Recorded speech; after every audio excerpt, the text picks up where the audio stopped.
El régimen cubano acaba de anunciar un paquete de medidas económicas que, de aplicarse, modificaría áreas centrales del modelo que durante décadas defendió el Partido Comunista: bancos privados, inversión extranjera en MIPYMES, negocios inmobiliarios, eliminación de los precios administrativos, comercio exterior no estatal, importación comercial por personas naturales, franquicias internacionales, agencias de viaje privadas, venta ambulante, importación de autos sin límites y hasta usufructo de tierras por 99 años para inversión extranjera. Bueno, Díaz-Canel está pidiendo confianza. A mí me recordó mucho a Gil, por cierto, y me parece que le queda lo mismo que a Gil. Y asegura que estos cambios, bueno, no se hacen por los yanquis, sino para salvar el socialismo. La pregunta de fondo, por supuesto, ¿estamos ante una reforma real o sencillamente esto es una maniobra más de supervivencia para traer divisas, para repartir negocios entre, por supuesto, esta élite y para evitar una explosión social? Para analizarlo nos acompañan expertos de primer orden, Juan Antonio Blanco y Emilio Morales, de Cuba Siglo XXI y Havana Consulting Group. ¿Cómo están, Emilio? ¿Cómo estás, Juan Antonio? Gracias por acompañarnos. Buenos días, gracias por la invitación. Bueno, lo primero, a ver, estas medidas siento que llegan un poco tarde, ¿no? Para evitar, y me parece que son para evitar una explosión social. Vamos siquiera a comenzar contigo, Juan Antonio, que eres historiador y siempre has estado muy pendiente de todo este ángulo político. Bueno, la primera cosa que yo diría es que estos son medidas demasiado cortas, demasiado tarde y por razones equivocadas. O sea, esto es lo que debieron haber hecho en los años 90. ¿Será por eso que este grupo de llamados economistas que los van a asesorar y qué sé yo, son gente que en su momento, en la década de los 90, dijeron cosas interesantes respecto a una reforma económica, pero después decidieron adaptarse al sistema y convertirse en voceros del sistema en distintos foros internacionales, guardando esa cosa de que ellos son reformistas? Pero ¿es esto una reforma? Es la pregunta que yo no voy a tomarle tiempo al especialista en economía realmente aquí, que es Emilio, pero yo veo esto como una gran operación de guerra de propaganda para distraernos, sobre todo en Estados Unidos, como es lógico, para que analicemos entonces una cosa que ni siquiera está terminada, porque es un proceso de decisiones que toman ahora, la tienen que articular en reglamento y en cosas, y entonces mientras tanto, aquellos que están aquí, unos sembrados y otros por tontos útiles, haciéndole juego a La Habana para evitar de que se tome cualquier decisión drástica y definitiva para cambiar el sistema que hay allí, nos acomodemos vamos ahora a analizar lo que ellos dijeron en la Asamblea Nacional, y hasta que no nos pongamos de acuerdo, pues no podemos tomar ninguna acción, y con eso van ganando tiempo. O sea, yo lo veo más que como un problema para resolver la situación nacional, como una gran operación de distracción, porque si fueran a resolver la situación nacional, yo diría, a ver, vamos a ver, ¿cuál es el primer problema? Digamos, los alimentos. Bueno, pues ahí todas las medidas que hay son para los cooperativistas cuasi estatales, esos que ellos tienen. No hay una sola medida que le dé más libertad al campesino individual, que por cierto es el que produce el 80% de los alimentos del país. Y la otra gran incógnita es Gaesa. Gaesa controla el 70% de la economía. Entonces, ¿para quién están regulando la reforma? Para el 30% restante. Y entonces ese 30% restante va a traer capital que va a ingresar ¿dónde? En el Banco Financiero Internacional controlado por Gaesa. Y van a seguir las reglas de juego de que voy a buscar mi dinero, pero no lo puedes sacar. Todo eso es lo que viene en la letra chiquita. La letra grande es vengan que ahora sí y vamos a darle más prioridades al sector privado. Claro, tú consideras que es privado. Las MIPYME que se van a encargar, como ellos mismos dicen, de ayudar a los cooperativistas que también están enchuflados, porque son cuasi estatales, para exportar o importar cualquier cosa. Entonces, esto es más de lo mismo, porque a fin de cuentas, ¿qué cosa es una reforma, Pentón? Una reforma es la modificación de algo que tú quieres que exista y preservar. Por eso lo reformas, para preservarlo. Pero lo que existe no tiene arreglo alguno, hay que suplantarlo. Efectivamente, es muy interesante tu punto. Emilio, bancos privados, casas de cambio. Esto ha sido impresionante. Apertura al sector financiero. Bueno, empresas privadas, ya nos hablan de empresas privadas. Y yo escuchaba a Marrero y decía, pero tendrán la cara tan dura. ¿Cómo lo evalúas tú, por favor, que conoces muy bien todo este tema de la economía cubana? Bueno, mira, primero que todo, el anuncio no responde a una voluntad política de cambio que nace voluntariamente del deseo de querer transformar el modelo económico cubano. El anuncio sale por una respuesta a la presión brutal que ha ejercido la administración Trump sobre el cuello del régimen cubano y que le ha convertido a esa en la diana, en el centro de las sanciones, y que le ha cortado todos los flujos financieros que tenía. Entonces, esto, como dice Juan Antonio, esto es una estrategia de dilación. Estamos contra el tiempo. Ellos están luchando por alargar este periodo hasta las elecciones estas de medio término, que son en noviembre. Y lo que están buscando es evitar la ya anunciada intervención, que es posible que la haga. Entonces, es una lucha por la sobrevivencia, es un corre-corre de última hora, porque se sienten asfixiados, se sienten impotentes, se sienten débiles, se sienten que es la hora final y pretenden salvarse con esta retraída de listas de deseos y de deseos que han estado engavetados, por cierto, más de una década, porque estos siempre han sido, digamos, cuestiones que se han analizado internamente a más alto nivel y se han quedado ahí engavetadas para ser usadas en el caso que sea necesario ya cuando no quede otro remedio. Y parece que este es el punto en el que hoy estamos. Entonces, al final, toda esta lista de deseos son líneas rojas que el Partido Comunista nunca ha querido pasar o nunca ha permitido que el gobierno las pase. Y entonces ahora se ven abocados a esta situación para poder respirar en el último momento.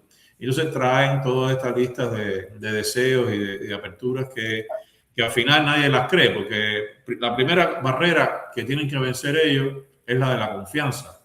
Y esa ellos ya la perdieron. Es decir, ni inversionistas, ni exilios, ni cubanos que viven en Cuba, ni siquiera aliados políticos creen, no tienen cero confianza, tienen cero confianza en el gobierno cubano. De hecho, no hay inversiones rusas, no hay inversiones chinas en Cuba. Y es por eso, porque han perdido la confianza, han quebrado, han violado todos los pactos, no pagan deuda, no hacen nada, roban, extorsionan a los empresarios extranjeros, les hacen carreritos financieros. Entonces, ¿qué credibilidad queda aquí? Entonces, ¿qué inversor va a ir a invertir en Cuba? ¿Qué exiliado cubano va a ir a Cuba a invertir cuando no hay nada, no existe el más mínimo soporte legal que le facilite o que le dé la confianza para ellos ejecutar cualquier tipo de inversión? Eso no existe.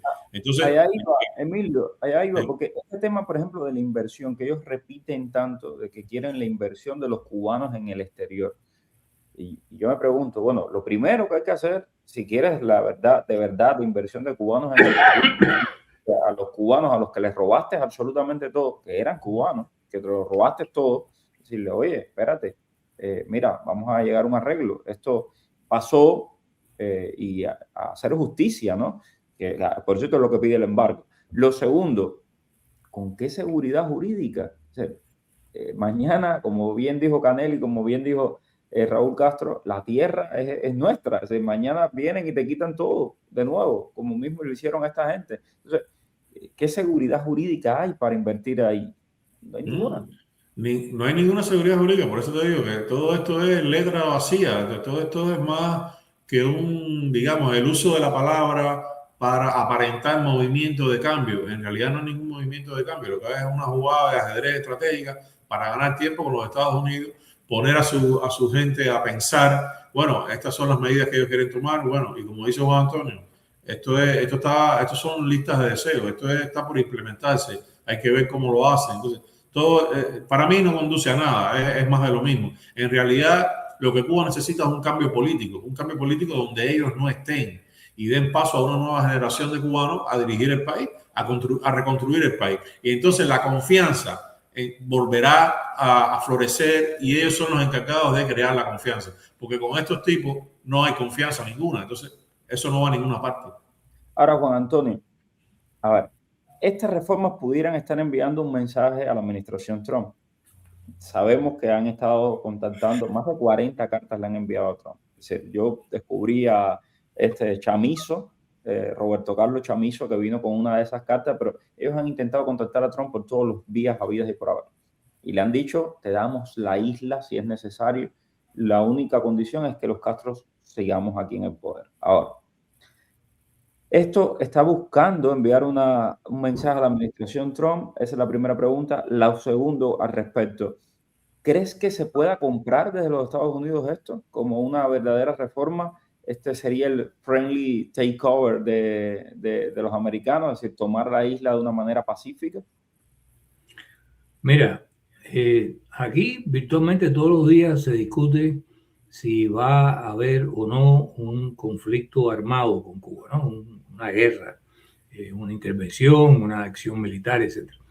Pero aquí hay un conflicto que están dando hace ya bastante tiempo, que es el conflicto que en teoría militar de guerra de cuarta generación, es el conflicto asimétrico que se hace, que se llama guerra cognitiva, que consiste en cómo yo controlo los procesos de lógica y razonamiento de mi adversario para inducirlo a la parálisis en la toma de decisiones o para inducirlo a errores estratégicos de los cuales yo pueda sacar partido.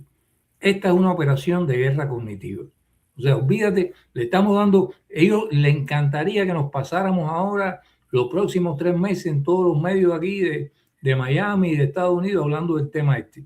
Y esto es simplemente una carne envenenada que te tiran para el lado de acá para distraerte, para que tú te enredes dándole el crédito que no tienen, como decía Emilio, ¿no? Ellos han perdido toda confiabilidad, todo crédito, dándole el crédito que no tienen y pensando de que, bueno, estos son personas responsables que me están mandando una propuesta seria. Y tú, cualquier cubano, cualquiera que sea mínimamente conocedor de la realidad cubana, lo primero que le salta a la vista es eso, ok, a esa donde está aquí. Si es el 70% de la economía cubana la que controlan, ¿qué tienen que ver esta reforma con Gaesa? ¿La van a nacionalizar? ¿La van a transparentar? ¿Vamos a saber finalmente dónde está el dinero? No se habla nada de eso, porque lo que están es siguiendo el juego de que esto es para jugar con el juguetico que le han dejado a Marrero y a Díaz Canel, que es el 30% de una economía que es inservible, hierro viejo, que no genera divisa, y ahí van a hacer privatizaciones de mentirita, con gente de mentirita, y a permitir que 3 o 4 gente, obviamente para hacer eso creíble, ponga un puesto de frita en una esquina. Pero si nosotros nos entretenemos con eso, entonces los estamos ayudando a perder de vista lo que es central aquí. Aquí no hay un cambio político y jurídico, como decía Emilio. Mientras no haya cambios en las leyes, ¿quién va a poner un centavo en ese lugar? Entonces todo lo demás es pura distracción para que entonces nos enredemos nosotros en, no, pero mira, está esta medida y aquella, y ahora este economista está diciendo esto, y se nos vaya del centro de la atención, que aquí lo que estamos discutiendo es el cambio de Cuba para poder entrar en una nueva etapa histórica. Igual que entramos en una nueva etapa histórica cuando nos hicimos independientes en 1902, después de la intervención americana, estamos al borde de entrar en una nueva etapa histórica en el siglo XXI. Y eso no se va a resolver con estas cositas que los tipos nos han tirado para acá. Eso es pura distracción, eso es plastilina. Hay algo que me llama mucho la atención. En esas medidas se habla de compra y venta de acciones de empresas estatales y por lo que he conversado con mis fuentes dentro y fuera de la isla, la impresión que yo tengo es que lo poco que queda se lo están repartiendo y están legalizando esa repartición que ya lleva años. Es decir, en este momento, buena parte de los servicentros, de las gasolineras en Cuba, ya son privadas. Es decir, en teoría, porque le pertenecen a Cupet, pero se los están dando a privados. Esos privados después van a terminar siendo los dueños. los que importan el combustible, los que tienen todos estos sistemas, digamos, de bodegas dentro del país, de transporte, que hay incluso gente que tiene un montón de rastras dentro de Cuba y todo esto. Estamos viendo de alguna manera, y me corrigen si estoy mal, pero la transición hacia lo que vimos en Rusia, en la Unión Soviética, cuando terminó el comunismo, como estos mismos magnates, estos mismos jefes del Partido Comunista se repartieron absolutamente todo. Emilio.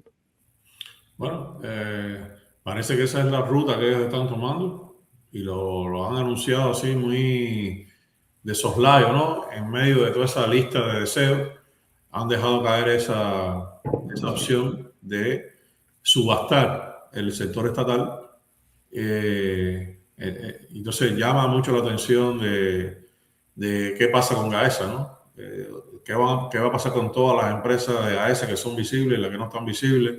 ¿Dónde está ese dinero? Es decir, no, en realidad ellos no han sido transparentes en su discurso, ¿no? Lo que han hecho es, como dice Juan, ¿no? Pura distracción, lista de deseos, vamos a permitir X, Y y Z, pero no hablan concretamente, no aterrizan una hoja de ruta, no aterrizan leyes, no aterrizan un marco jurídico, no aterrizan nada, y dejan caer de esos lados esta historia de que van a permitir comprar acciones a empresas estatales que muchas de ellas están en ruinas, ¿no? Entonces no sé hasta qué punto eso sea realizable o no. Si la cosa es darle la oportunidad a todos estos testaferros que están ya posicionados en las MyPymes, que ya tienen dinero, y de poner ese dinero, ese capital en esas empresas estatales para adueñarse de ellas, bueno, entonces estamos jugando a la rusa. Todo parece indicar, por lo menos lo que me dicen mis fuentes es que van por ahí. Ok, las empresas están en ruina, pero están en ruina porque las han llevado a la ruina, porque se roban todo. Pero si esa empresa se convierte en privada, puede ser que funcione. Entonces, por ahí van las cosas. Y luego, el tema del monopolio. Ahí, en este momento, dentro del país, gente que tiene monopolizado todo. Y eso les conviene. Y ayer les comentaba a la gente, los apagones les conviene. ¿Ustedes creen que ellos no están ganando millones de dólares vendiendo CoFlow aquí en Miami? Lo están haciendo. Ahí están los hijos de los ministros que controlan todo eso.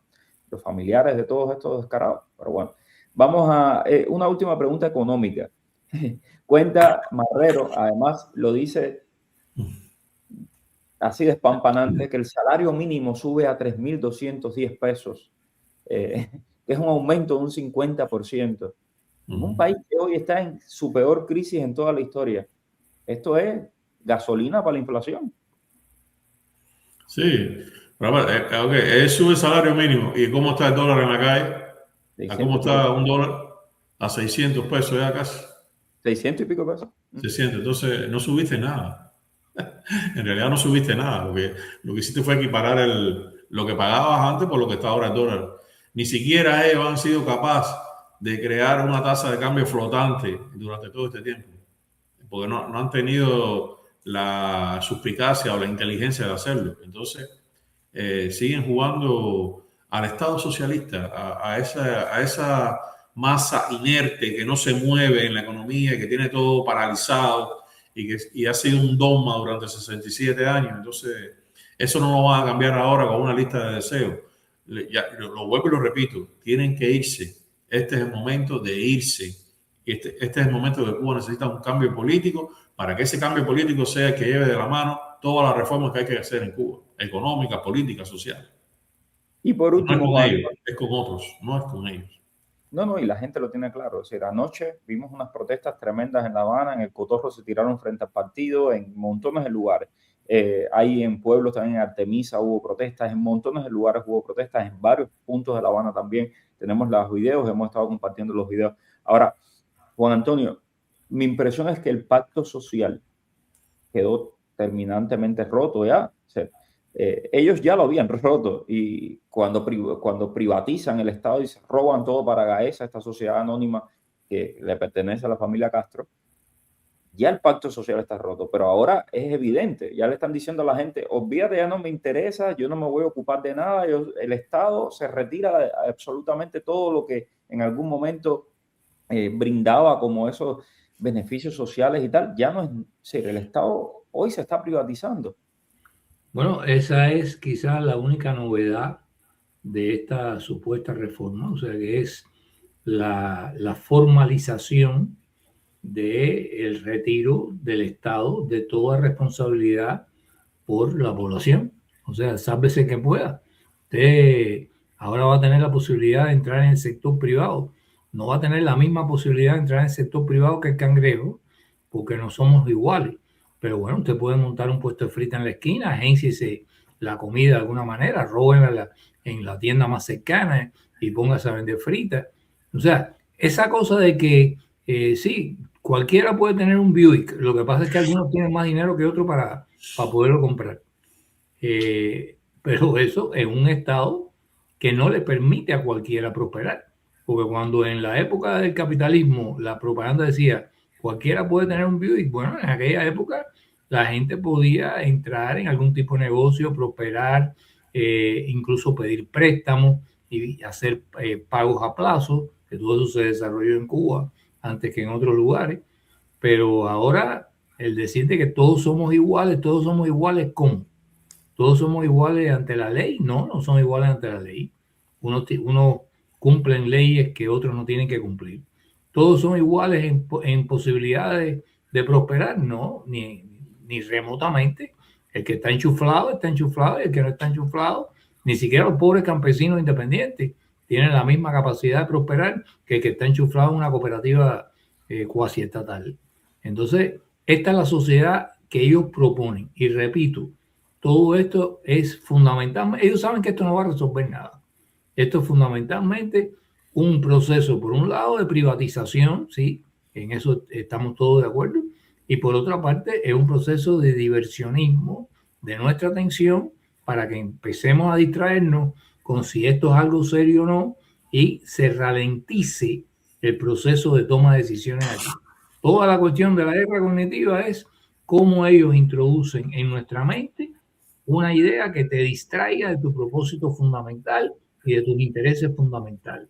Y en lugar de estar pensando cuáles son las decisiones que urge tomar ya en relación a Cuba, te pongas en la distracción de ver si las reformas que están proponiendo son serias o no. En eso se te van 6 meses, llegaron las elecciones de noviembre y todo se complica con el calendario político interno de los Estados Unidos.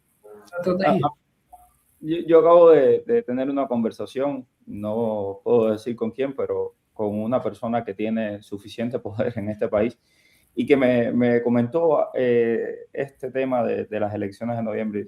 Los comunistas creen que pasando las elecciones de noviembre y sobreviviendo hasta noviembre ya lo tienen todo arreglado. Y están completamente equivocados, porque el presidente va a seguir siendo Donald Trump y Dios mediante el secretario de Estado va a seguir siendo Marco Rubio. Entonces va a ser interesante después de noviembre, si es que llegan ahí, qué es lo que va a pasar.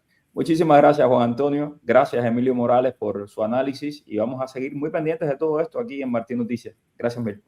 Gracias. Nos vemos. Nos vemos.